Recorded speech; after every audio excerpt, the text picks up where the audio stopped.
नमस्कार दोस्तों। बिहार शिक्षक अभ्यर्थी काफी परेशान चल रहे हैं। कुछ लोगों का मानना है कि वैकेंसी कैंसिल हो जाएगी, कुछ लोगों का मानना है कि परीक्षा कैंसिल हो जाएगा और इसी अधर में पूरी वैकेंसी लटकी हुई है और समझ सकते हैं कि उनका क्या पीड़ा हो रहा होगा। अभी हम लोग हाई कोर्ट के जाने माने अधिवक्ता शिवनंदन भारती सर के साथ हैं और शिवनंदन सर अभी शिक्षक बहाली को लेकर कुछ बड़ा खुलासा करने वाले हैं और क्या करने वाले हैं ये हम नहीं बताएंगे, शिवनंदन सर के मुंह से ही सुनेंगे कि बड़ा खुलासा जो है वो क्या होने वाला है। सबसे पहले सर स्वागत है आपका। जी बहुत बहुत शुक्रिया आपका। सर, बिहार शिक्षक अभ्यर्थियों का भविष्य जो है अधर में लटकते नजर आ रहा है। सर 4-5 साल से प्रोटेस्ट भी कर रहे थे छात्र, 4 से 5 बार लाठी चार्ज भी हुआ उन लोगों पर। अब जब वैकेंसी की परीक्षा नजदीक आ गई है, 5-10 दिन परीक्षा के बचे हैं, तो कहीं ना कहीं सुप्रीम कोर्ट का आदेश आ जाता है। उसके बाद काफी लोगों का मानना है कि वैकेंसी कैंसिल हो जाएगी, परीक्षा कैंसिल हो जाएगा। क्या होगा सर, इसमें निचोड़ बताइए सर। देखिए, सवाल यह है कि जो मैं कह रहा हूँ वही होगा और मैं जजमेंट के आलोक में बोल रहा हूँ। बहुत लोगों को लगता है कि बीएड वाले की तरफ से नहीं बोल रहे, तो बीएड वाले और डीएलएड वाले की मैं मेरे यहाँ कह देने से कुछ नहीं होगा। जो जजमेंट है उसका मैं अवलोकन करके कह रहा हूँ।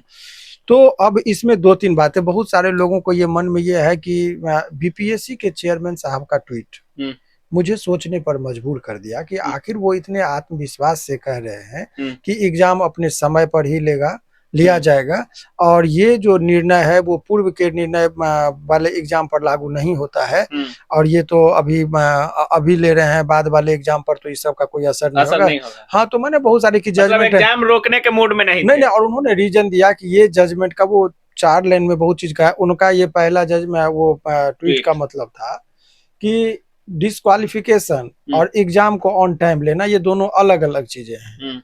कि डिस्क्वालिफिकेशन और एग्जाम को टाइम पर लेना को बोला कि अलग अलग चीजें, एक में मत मानिए उनके अनुसार। और फिर उन्होंने कहा कि ये जजमेंट पूर्व के वैकेंसी पर लागू नहीं होता, अब जो वैकेंसी आएगी उस पर लागू होता उनके मुताबिक। तो मुझे लगा कि इतने आत्मविश्वास से कर रहे हैं, जजमेंट का अवलोकन किए होंगे वो और ये वो एक प्रेस्टिजियस पोस्ट पर है, तो उनके हर बात को लोग एक सत्य मानते हैं और होना भी चाहिए, उस पर कहीं कोई दो राय नहीं।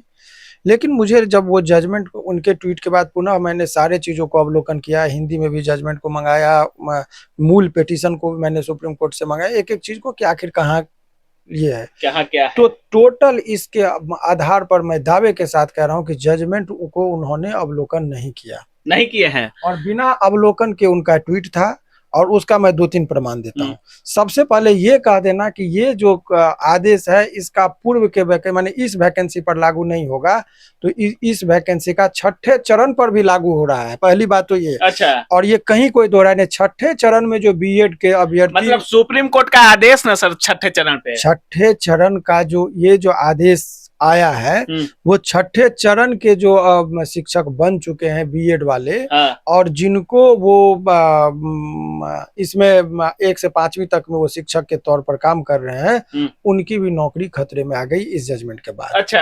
अब वो कैसे, वो मैं बता रहा हूँ कि ये जो नोटिफिकेशन है, एक एक चीज को मैं चाहूंगा कि आपके कैमरामैन थोड़ा दिखाइए, थोड़ा बारीकी से दिखाइए। अभी जब मैं बोलूंगा तब दिखाइएगा। सबसे पहले वो चीज समझिए कि क्यों और एग्जाम का क्या इम्पैक्ट होगा, एक एक चीज बोल रहे हैं और होगा वही। बहुत ही अच्छे ध्यान से देखिएगा और सर जो बता रहे हैं पूरा वीडियो सर का जरूर सुनिएगा, उसके बाद ही अपनी प्रतिक्रिया जो देते हैं दीजिएगा, क्योंकि सर 166 पेज का जो जजमेंट है 6ठवीं चरण पे भी लागू होता है और सर ने काफी बारीकी से अध्ययन करके जो भी बोलेंगे सर निचोड़ बता रहे हैं पूरे वैकेंसी का, तो पूरा वीडियो जरूर देखिएगा। अभी 6ठे चरण पर कैसे लागू होता है इसका सोच समझिए, एग्जाम क्यों नहीं होगा वो समझिए, यदि एग्जाम ले लेते हैं तो उसका क्या प्रभाव होगा उन तमाम, और उन छात्रों का पैसा का क्या होगा जो छात्र यदि एग्जाम देते हैं और उनका बाद में कहा जाता है कि वो अभ्यर्थी अयोग्य थे, तो फॉर्म भरने में जो 750 रुपया लिया गया पर स्टूडेंट से, तो उनके पैसे का क्या होगा। तमाम बिंदुओं पर हम बारीकी से एक एक चीज करके बता रहे हैं। पहली चीज आपको ये समझनी होगी इसमें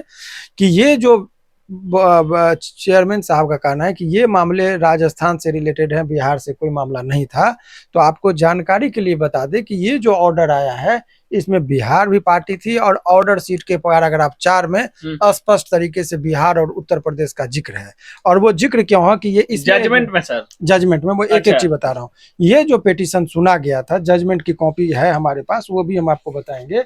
सबसे पहले समझिए कि बिहार का जो ये रीट पिटीशन, इसमें बहुत सारे रीट पिटीशन थे जिसको एक साथ क्लब अप करके सुना गया ऑनरेबल सुप्रीम कोर्ट में, जिसमें राजस्थान से लेके बंगाल सारे तरह का था, उसमें बिहार भी था सुना जाए तो उसमें सारे चीजें थे। तो अब इसमें जब आप देखेंगे बिहार का रीट पिटीशन नंबर 137/2022 था।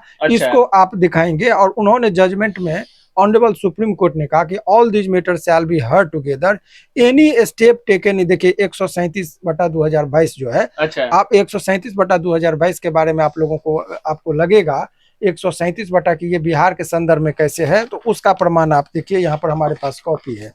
ये देखिए, ये डायरी नंबर है, ये सुप्रीम कोर्ट का डायरी नंबर जिसको मैंने हाईलाइट कर दिया, एक एक चीज को जो समझने वाले हैं। और 137 पे रीट पिटीशन 137 है, और इसमें जो नाम है पिटिशनर का Dhananjay versus the union of India, तो आपको लगेगा कि ये बिहार का कैसे हो गया। तो इसी में आगे जब चलेंगे तो आपको बहुत सारे पिटिशनर हैं। अब देखिए वर्सेस किस है, the union of India, the national council for, जो टीचर वाला मैंने बताया, और देखिए डिप्टी सेक्रेटरी और द प्रिंसिपल सेक्रेटरी किसका, अब बिहार पटना, ठीक है। तो सारे ये डिप्टी ये जो सेक्रेटरी है कि Bihar Patna, additional chief secretary Bihar Patna, तो ये तमाम तरह का चीज जो मैं बता रहा हूँ, तो ये बिहार सरकार को भी पार्टी बनाई गई थी। इसके बाद कहीं यदि बीएड वाले इसका कहीं ये ना ले कि हमको अपॉर्चुनिटी नहीं दी गई, तो बीएड वाले भी इसमें इंटरवेनर बने थे। राहुल कुमार है और सोनू कुमार, ये बीएड वाले हैं, तो बीएड वाले को भी अपनी पक्ष को रखने का मौका मिला था। तो ये तमाम तरह का चीज, और ये छठे चरण के नोटिफिकेशन को चैलेंज किया गया था, और छठे चरण में ही आदेश हो गया कि वो अयोग्य थे, तो छठे चरण को इस आदेश के आलोक में उसको हटाना बाध्य हो गया है। क्योंकि ये अवलोकन नहीं किया गया था बारीकी से चीजों को, और इसीलिए अब चाहे इसके अलावा आपको मैं बता रहा हूँ, ये जो जजमेंट का कॉपी आपको बताए, इसके अलावा आज जो है सो एक जजमेंट की कॉपी लेकर हमने जितने भी प्रत्याशी हैं, क्योंकि इसमें आप जान लीजिए कि बीएड और डीएलएड के जो कोर्स होते हैं, मैंने पहले भी कहा था कि बहुत मध्यम वर्गीय परिवार से, middle class, lower middle class family के बच्चे करते हैं। ऐसे परिस्थिति में उनके लिए एक एक रुपये का बहुत महत्व होता है। तो उनको हमने कहा कि रीट पिटीशन कर फाइल करने से पहले आप लोग एक रिप्रेजेंटेशन दे दीजिए, तो उनका रिसीविंग हुए। आज देखिए, आज के डेट में 14 तारीख के डेट में हमने प्रधान सचिव को शिक्षा विभाग में भिजवाया है, जिसका रिसीविंग ये है। ये भी चाहेंगे कि आप दिखाइए उनको। उसके अलावा जो है सो शिक्षा मंत्री शिक्षा विभाग को भी दिया गया है, जिसका रिसीविंग 14 तारीख को डेट में आप देख सकते हैं। इसके बाद जो है सो निर्देशक प्राथमिक शिक्षा को भी हम लोगों ने दिया है, भिजवाया है, और ये मुख्यमंत्री, माननीय मुख्यमंत्री जी को भी लेटर गया है प्रतिलिपि में। ये तमाम तरह का अपर मुख्य सचिव को भी दिया गया है, सारे का रिसीविंग आप दिखा सकते हैं। ऐसे में उन लोगों को जब ये बात का पता चला, उनको लगा कि बिहार के वैकेंसी पर ये लागू ही नहीं होता है। अब एक जो मुख्य प्रश्न था कि आप लोगों के दिमाग में ये जाएगा कि ये बिहार के संदर्भ में कैसे ये जजमेंट लागू होता है, तो जजमेंट का पैराग्राफ 5 में आप आएंगे। और जजमेंट के पैराग्राफ में आप दिखाइए, जिसको मैंने हाईलाइट किया है, जो माननीय बीपीएससी के जो चेयरमैन साहब है, और उनको ये देखने की जरूरत है कि आप जब कोई भी ट्वीट करते हैं तो वो जजमेंट के आलोक में सारी बात को मैंने एक इंफॉर्मेशन के लिए दे रहा हूँ, तब वो निर्णय कोई बहुत बारीकी से ले पाएंगे। इसको मैं पढ़ के सुना रहा हूँ। जज साहब जो हैं सुप्रीम कोर्ट में क्या कहा उन्होंने, out of 3 writ petition before us, 2 writ petition number 137/2022 and 881 of 2022 का जो मैंने जिक्र किया, ये 137 मैंने बता दिया कि बिहार के संदर्भ में है। बिल्कुल सर। और उसमें are challenge the notification dated 28/6/2018, जो आपको छठे चरण की बात है, and the subsequent notification issued by the government of Bihar. बाद में जो इस नोटिस के बाद में जो बिहार सरकार ने जो अपना नोटिफिकेशन दिया था छठे चरण का, government of Bihar and UP respectively, calling for application for eligible candidate include BEd के बारे में, and challenging the notification dated इतना। तो ये जो कह रहे हैं कि जजमेंट में इस बिहार के जजमेंट का जिक्र नहीं है, वो कहना अपने आप में कितना गलत था, वो देख लीजिए। इसके बाद और छठवीं चरण से ही लागू होता है। तो 7वें चरण में तो कोई सवाल ही नहीं होता है। उसके बाद इन्होंने जजमेंट का, मैं वो पार्ट आप लोग को दिखा दे रहा हूँ, जिसमें ये कहा गया कि ये जो जजमेंट आएगा वो सभी पर लागू होगा।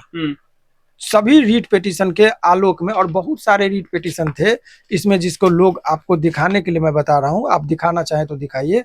देखिए एक इधर दिखाइए आप, सिविल रीट एप्लीकेशन 5068/2023 का है, ठीक है, जो इसमें लागू होता है। सब जितना ये देख रहे हैं सब अलग अलग रीट पिटीशन है।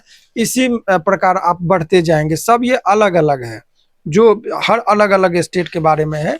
तो बिहार के संबंध में सिविल रीट पिटीशन नंबर 137/2022 ये बिहार से संबंधित था, इसीलिए जजमेंट के बारे में मैंने आपको पूरा डिटेल बताया। तो अब कहीं कोई ये दुविधा नहीं रह जाती कि बिहार के संदर्भ में ये लागू नहीं होता है। अब दूसरी और अहम बात जो लोगों के समझ में आना चाहिए कि ये जो जजमेंट है, यदि मान लीजिए अब समय पर वो एग्जाम 24 तारीख को इसी पर ले लेते हैं, क्योंकि वो उनको जजमेंट से हम लोगों ने अवेयर करा दिया।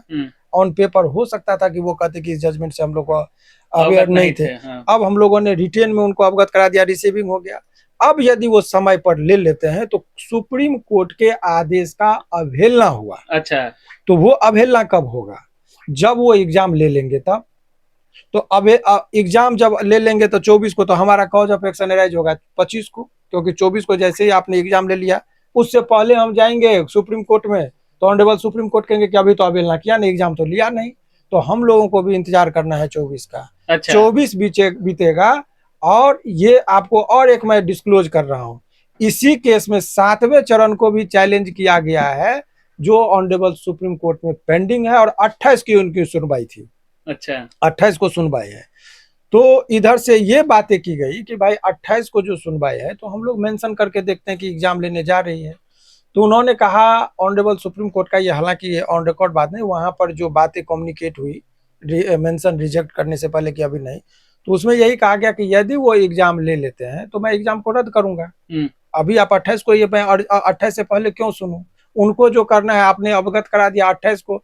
तो अब दो सिचुएशन है, ऐसे में कहीं कोई दोहराई नहीं है कि बिहार सरकार को और ये जो बीपीएससी आयोग है वो शिक्षा विभाग जो है, इनको अब देखिएगा, बहुत धैर्य रखिए छात्रों के लिए मैं बता रहा हूँ, खास करके डीएलएड वाले को, कि अब ये किसी भी परिस्थिति में बीएड वाले को 5वीं तक के कक्षा के लिए नहीं ले सकते हैं।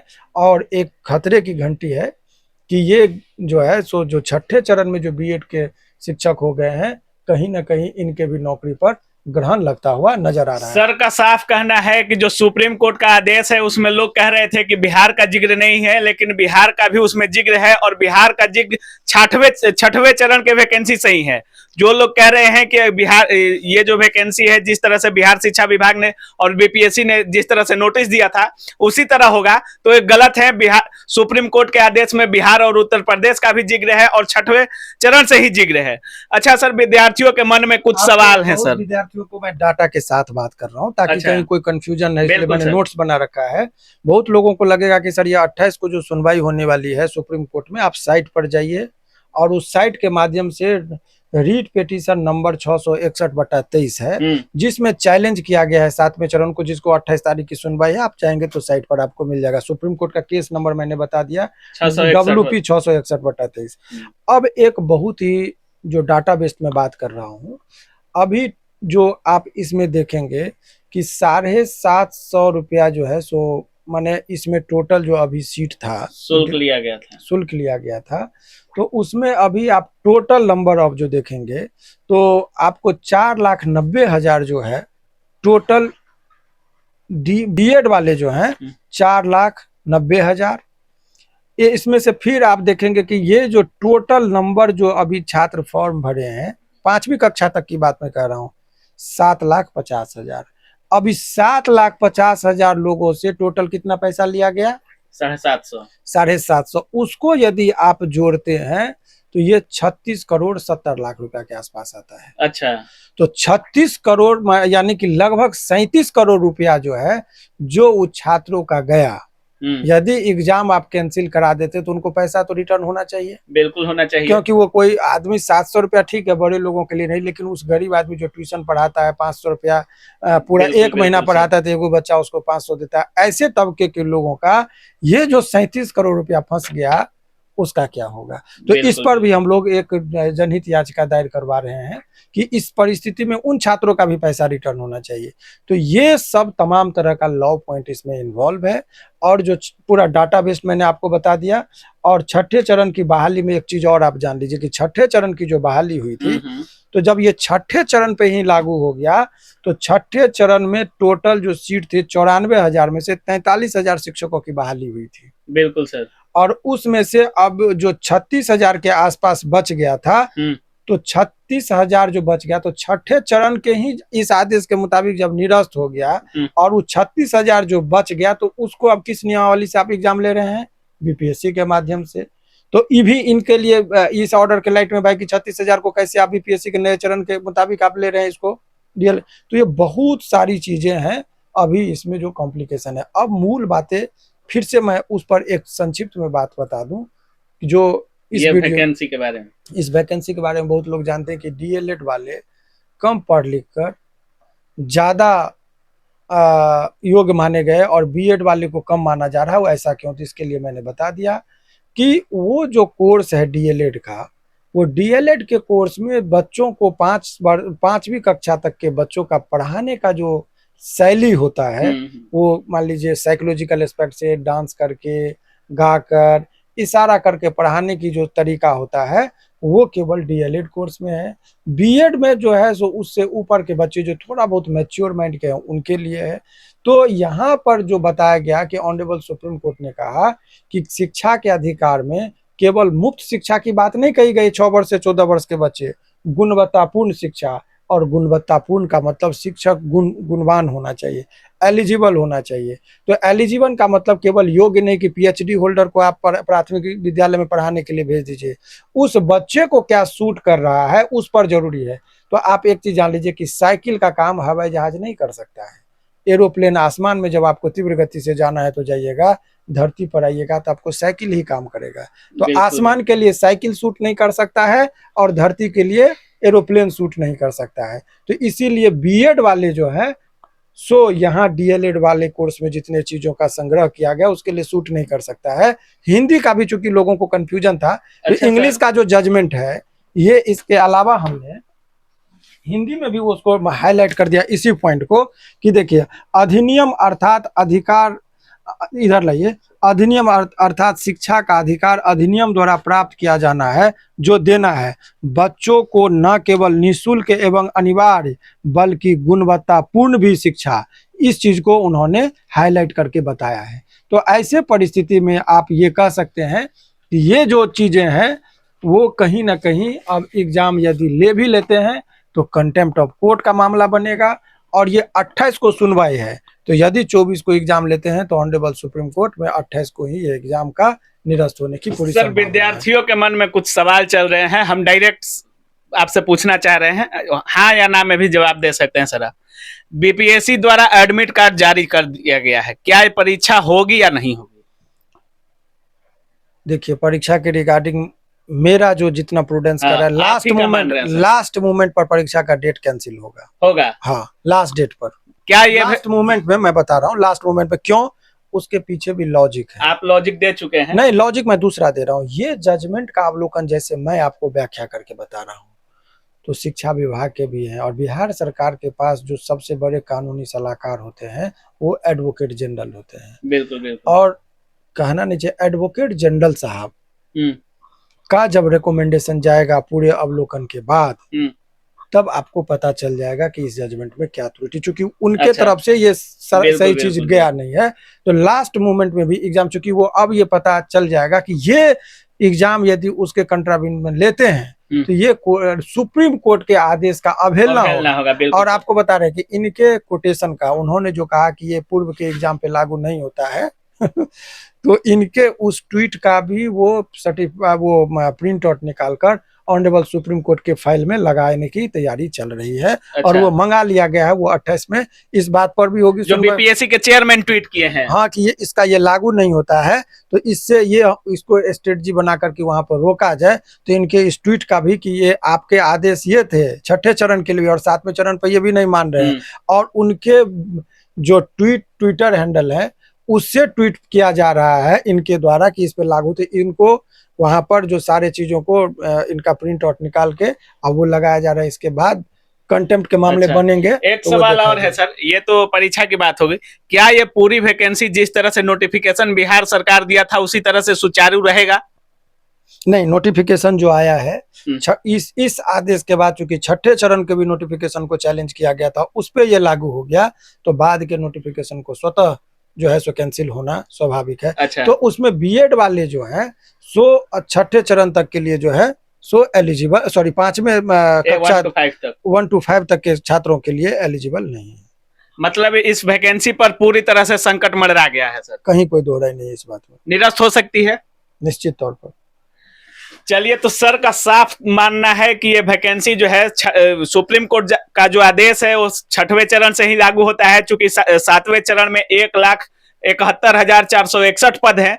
तो इस वैकेंसी को या तो रिवाइज किया जाएगा या 1 to 5 से बीएड वालों को बाहर कर दिया जाएगा। सर का मानना है कि परीक्षा के नजदीकी समय में इस वैकेंसी पर जो भी अपडेट आएगा, मतलब निरस्त होगा या कैंसिल होगा, अंतिम चरण में देखने को मिल सकता है। अगर उसके बाद भी परीक्षा लेता है बिहार सरकार, या अगर बीपीएससी कंडक्ट करती है परीक्षा, तो सुप्रीम कोर्ट की अवहेलना होगी और उसके बाद सर लोग रीट फाइल करेंगे हाई कोर्ट में। सर यही माजरा है सर? बिल्कुल बिल्कुल। बाकी अब आप लोग क्या सोच रहे हैं? सर जिस तरह से इतना अच्छा से समझाए हैं, point two point supreme court का आदेश दिखाए हैं, और जो लोग कह रहे थे कि बिहार पर ये चीज लागू नहीं होता है, सुप्रीम कोर्ट ने साफ बिहार और उत्तर प्रदेश पर इन चीजों पर चर्चा भी किया है, और हर कुछ सर जिस तरह से पॉइंट टू पॉइंट बताए हैं, आप सर की बातों से कितना सहमत हैं अपनी राय कमेंट सेक्शन में जरूर रखिएगा। बाकी आप देख रहे थे काबिल न्यूज। जय हिंद।